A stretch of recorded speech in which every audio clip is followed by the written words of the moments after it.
नमस्कार, मैं तुलिका सिंह। आप देख रहे हैं न्यूज 21। चलिए आपको बताते हैं प्रदेश की 3 बड़ी खबरें। बात करते हैं सबसे पहली और दिलचस्प खबर की। आईपीएल 2025 की नीलामी में छत्तीसगढ़ के एक खिलाड़ी ने अपनी जगह बनाई है। जी हां, अजय मंडल को दिल्ली कैपिटल्स ने 30 लाख रुपए के बेस प्राइस पर खरीदा है। इस नीलामी में छत्तीसगढ़ के कुल 7 खिलाड़ियों को शामिल किया गया था, लेकिन केवल अजय मंडल ने फ्रेंचाइजी को प्रभावित किया है। देखिए पूरी रिपोर्ट।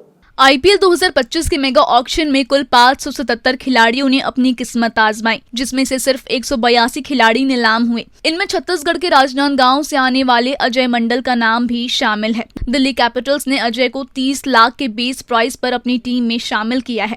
अजय मंडल बाएं हाथ के ऑलराउंडर हैं और फिलहाल छत्तीसगढ़ की टीम से खेलते हैं। उन्होंने पिछले सीजन चेन्नई सुपर किंग्स के साथ महेंद्र सिंह धोनी की कप्तानी में ड्रेसिंग रूम साझा किया था। हालांकि उन्हें खेलने के ज्यादा मौके नहीं मिले, लेकिन धोनी से मिले अनुभव ने उनकी खेल शैली और मानसिकता में बड़ा बदलाव लाया है। इस साल की नीलामी में छत्तीसगढ़ के कुल 7 खिलाड़ियों के नाम शामिल थे, जिनमें आशीष डहरिया, शुभम अग्रवाल, आयुष पांडे, अमनदीप खरे, प्रतीक यादव और प्रशांत साई पैकरा के नाम प्रमुख थे। लेकिन केवल अजय मंडल पर ही फ्रेंचाइजी ने भरोसा जताया। आईपीएल 2025 के लिए अजय मंडल की दिल्ली कैपिटल्स में एंट्री से छत्तीसगढ़ के युवाओं को एक बड़ा प्रोत्साहन मिला है। देखना होगा कि इस सीजन में अजय अपनी प्रतिभा से टीम को कितनी मजबूती देते हैं। बढ़ते हैं दूसरी खबर की ओर। छत्तीसगढ़ के मुख्यमंत्री विष्णुदेव साय की अध्यक्षता में आज कैबिनेट की बैठक आयोजित हुई। इसमें कई महत्वपूर्ण फैसले लिए गए, जिसका सीधा प्रभाव प्रदेश की जनता पर पड़ेगा। देखिए क्या फैसले लिए गए इस खास रिपोर्ट में। मुख्यमंत्री विष्णुदेव साय की अध्यक्षता में मंत्रालय महानदी भवन में आयोजित कैबिनेट की बैठक में कई अहम निर्णय लिए गए। इनमें से कुछ प्रमुख निर्णय इस प्रकार हैं। 5वीं और 8वीं की सेंट्रलाइज परीक्षाएं। कक्षा 5वीं और 8वीं की परीक्षाओं को केंद्रीकृत करने का निर्णय लिया गया है। इसके लिए स्कूल शिक्षा विभाग को अधिकृत किया गया है। पीडीएस में चना वितरण को मंजूरी। सार्वजनिक वितरण प्रणाली यानी पीडीएस के तहत पात्र हितग्राहियों को चना वितरित करने के लिए नागरिक आपूर्ति निगम को NEML ऑक्शन प्लेटफॉर्म के माध्यम से चना उपार्जन की अनुमति दी गई है। राजनीतिक आंदोलन से जुड़े 54 प्रकरण वापस। विशुद्ध रूप से राजनीतिक आंदोलनों से संबंधित 54 प्रकरणों को न्यायालय से वापस लेने का अनुमोदन किया गया है। हरित ऊर्जा शुल्क समाप्त। जल विद्युत परियोजनाओं को बढ़ावा देने के लिए हरित ऊर्जा विकास शुल्क को समाप्त कर दिया गया है। पहले ये शुल्क प्रति वर्ष प्रति मेगावाट 1 लाख रुपए था।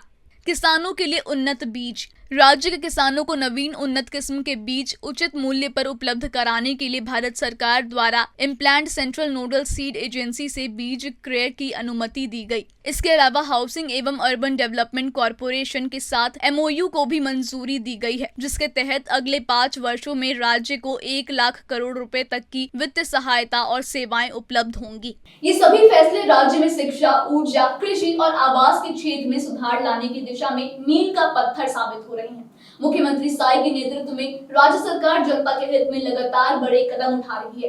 खैर, जनता को आजकल एक परेशानी का भी खूब सामना करना पड़ रहा है।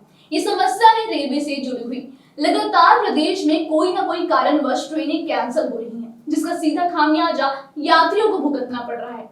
दरअसल छत्तीसगढ़ के बिलासपुर रेल मंडल में बड़ा रेल हादसा हुआ है। भवर टोक के पास मालगाड़ी के 22 डिब्बे पटरी से उतर गए हैं।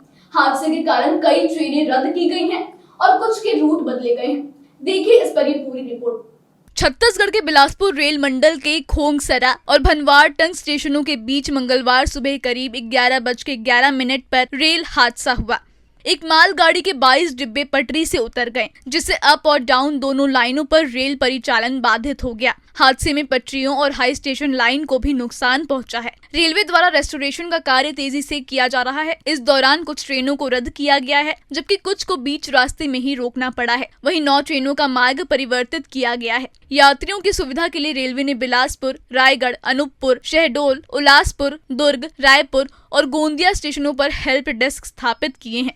साथ ही हेल्पलाइन नंबर 9752441105 और 1072 जारी किए हैं। इस हादसे ने रेल यातायात को बुरी तरह से प्रभावित किया है। रेलवे प्रशासन स्थिति को सामान्य करने के लिए काम कर रहा है, लेकिन सवाल अब ये है कि आखिर रेल यात्रा से जुड़ी हुई परेशानियां कब खत्म होंगी, कब इनका पूरी तरह से निवारण किया जाएगा। फिलहाल इस पेशकश में बस आज के लिए इतना ही। कल फिर मुलाकात होगी, छत्तीसगढ़ की बात होगी। तब तक के लिए देखते रहिए न्यूज़ 21। धन्यवाद।